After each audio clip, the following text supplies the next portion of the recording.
Assalamualaikum warahmatullahi wabarakatuh.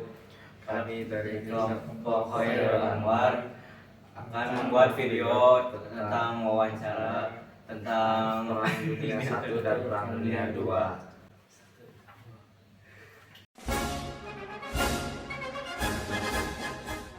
Jadi apa sih latar belakang Perang Dunia Kedua itu?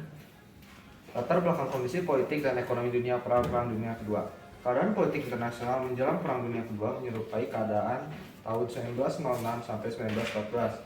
Sebelum Perang Dunia Pertama, adanya yang menyatakan bahwa Perang Dunia Kedua merupakan lanjutan Perang Dunia Pertama. Perang Dunia Pertama merupakan balas dendam Prancis terhadap Jerman karena dipermalukan dalam kekalahannya ketika kalah perang tahun 1870 sampai 1871. Pada tanggal 1 Agustus 1914, Jerman mengumumkan perang kepada Rusia dan disusul Prancis mengumumkan perang kepada Jerman tanggal 3 Agustus 1914. Kemudian tanggal 4 Agustus, Inggris mengumumkan perang kepada Jerman. Perang ini berakhir dengan kekalahan Jerman yang menyerah pada tanggal 11 November 1918. Sebagai pihak yang kalah, Jerman harus membayar ganti rugi kepada sekutu. Kekalahan Jerman dengan telak ini memberi kesempatan kepada Adolf Hitler membangkitkan bangsanya untuk melakukan balas dendam kepada Prancis. Adolf Hitler mengembangkan fasisme dan kemudian memulai Perang Dunia Kedua dengan menyerbu Polandia di kota Danzig pada tanggal 1 September 1939. Peristiwa itulah yang menjadi sebab langsung terjadinya Perang Dunia Kedua. Jadi apa sih kronologi awal Perang Dunia Kedua itu? Kronologi Perang Dunia Kedua. Ada beberapa yang mengatakan bahwa Perang Dunia Kedua itu merupakan lanjutan dari Perang Dunia ke-1, yang mana di sini saya mengulas kembali Perang Dunia ke-1 merupakan balas dendam Prancis terhadap Jerman ketika kalah di perang tahun 1870 sampai 1871.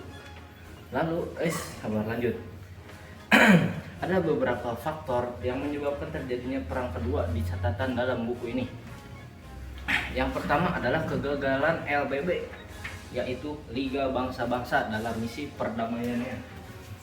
Lalu yang kedua adalah negara maju yang mulai memperkuat militer karena mendengar ada isu-isu akan terjadinya perang, jadi mereka menyiapkan pasukan militernya untuk siapa tahu terjadi perang. Lalu yang ketiga adanya aliansi antar negara kuat, mereka beraliansi karena takutnya ada perang, jadi mereka mencari sekutu atau kawan ketika nanti diserang ada backup. Lalu yang keempat adalah adanya paham demokrasi, fasisme, dan perdamaian, yang mana semua paham ini merupakan beda gitu, bertentangan, jadi ada saling pertentangan sih. Oke, yang terakhir adalah bukan yang terakhir, politik balas dendam, di mana setiap negara menyerang negara ini dan negara ini bersekutu dengan negara ini, mereka akan balas dendam bersama-sama, makanya ada yang tadi aliansi. Lalu yang terakhir adalah serbuan Jerman ke kota Danzig, yang akhirnya Danzig itu yang belum tahu adalah Polandia ya, pada 1 September 1939, yang mana Polandia itu merupakan anggota dari LBB, yang mana ketika mereka diserang, mereka akan memiliki sekutu, jadi mereka akan menyerang balik, yang menimbulkan perang pada 3 September 1939. Oke, jadi segitu saja kronologisnya. Lanjut. Si Alif mah nyantui. Jadi sebenarnya apa sih itu Nazi itu?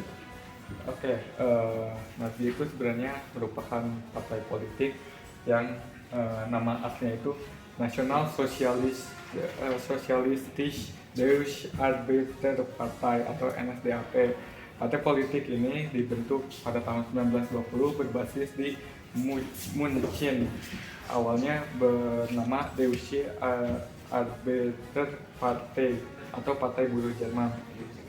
Namanya tersebut diubah karena ada desakan dari Hitler untuk menambahkan unsur nasional sosialisme.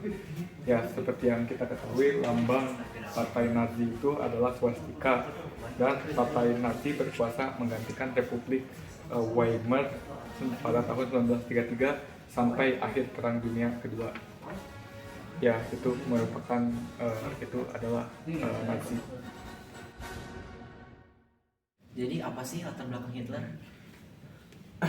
Adolf Hitler dilahirkan pada tanggal 20 April 1889 Braunau atau Brauna, Austria, sebuah kota kecil yang bersebelahan dengan sungai Nil yang mengalir dari Jerman.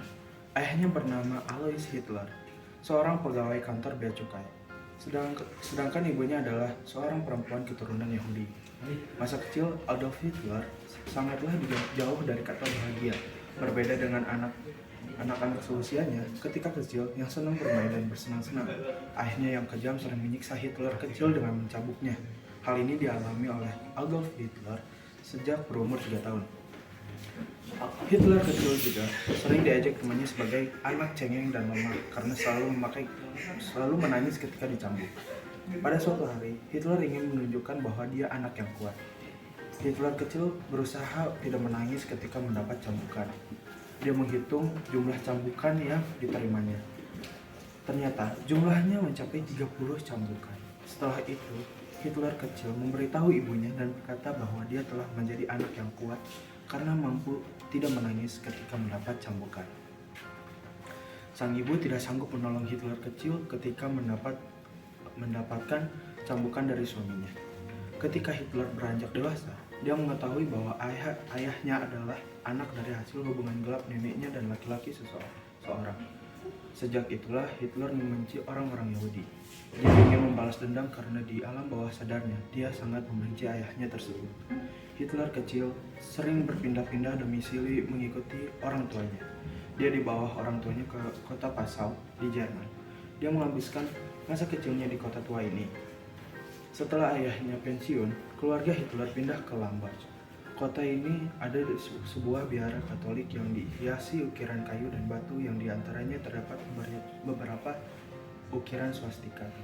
Biara ini menjadi tempat belajar Hitler kecil. Dia sempat mempunyai cita-cita ingin menjadi biarawan. Tetapi setelah dewasa, cita-cita Hitler berubah.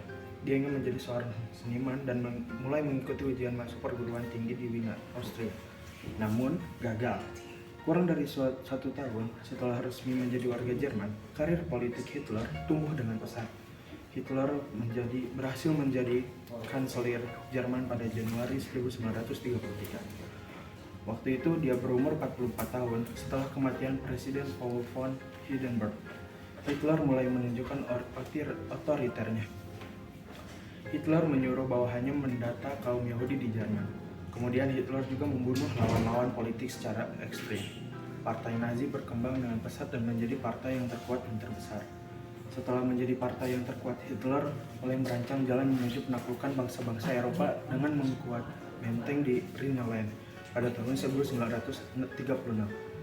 Juga menguasai Austria pada Maret 1938 dan Sudetenland, benteng pertahanan di perbatasan Cekoslovakia setelah merebut wilayah-wilayah di Perang Dunia I dan Perang Dunia II.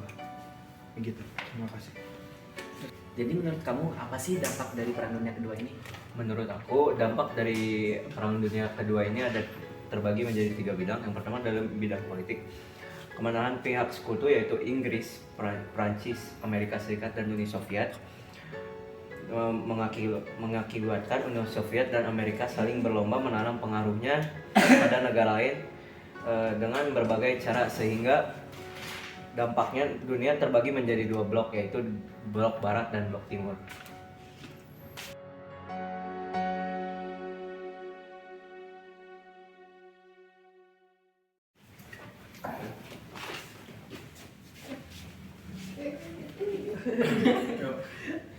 Sekian dari kami, terima kasih atas perhatiannya. Wassalamualaikum warahmatullahi wabarakatuh.